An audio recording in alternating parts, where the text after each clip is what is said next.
Okay, I'm going to go into conspiracy land here, but just think for a sec that there's galactic federations. They claim that they're from some star system far away. We know that the closest star system that may have life in it is millions of light years away. How did they travel from where they are to where we are? They can time travel. If they can time travel, why did they choose this time in history to come and tell us about all these spiritual divine wisdoms that they know so much about? Because when you're an entity that can time travel and potentially from other planets and have the technology to travel like this, you live outside the moral code.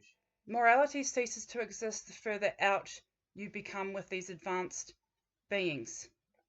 Or they're lying about being from space and they're actually from the inner earth, where there is a lot of evidence of like beings and lives and worlds coming from the inner earth. So why would they lie? Also, we've got stories in our history of these giants and giant remains that according to a lot of different cultures and religions, were original inhabitants, were here before humans. Now not here. Why not here? And then we have these fallen angels that apparently came in laid with earth maidens from the stars.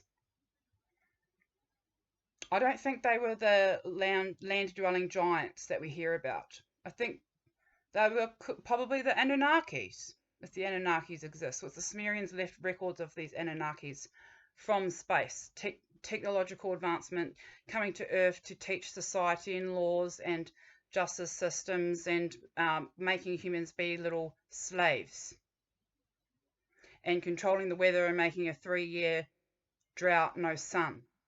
The sky blackened for 3 years. Humans starved, and then a flood.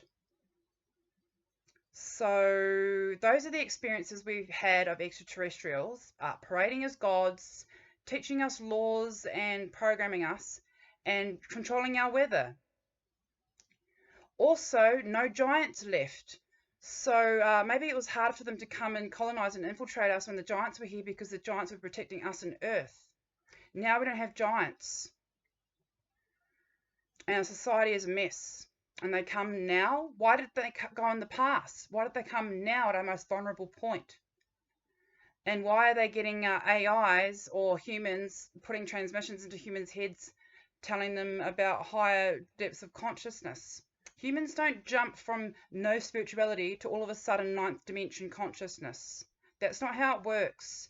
There's a crawl before you walk before you fly initiation process with this. And it has to do with being in touch with your ancestors when they die, which nobody really is doing except for Indigenous tribes, and they even infiltrated the Indigenous prophecies. I find it very concerning that Aboriginal people are having these, friendly thoughts about aliens and their technologies and not in touch with their ancestors, but talking about aliens. I find it concerning that the aliens are not talking about climate action or solving world hunger or like giving us free health packages, advanced health medicine technologies, that talking about our consciousness and dimensions and what we can evolve to using computer terminology. What do you think that means? Are we being geared up to be plugged into machines with our consciousness into the cloud? What do they want with us? Why have they come all the way from this place in space to us? To help us? That sounds like enablement or another colonizer saying we've come to like civilize you and make you more enhanced. That's what the colonizers always say when they colonize somewhere. Think about it.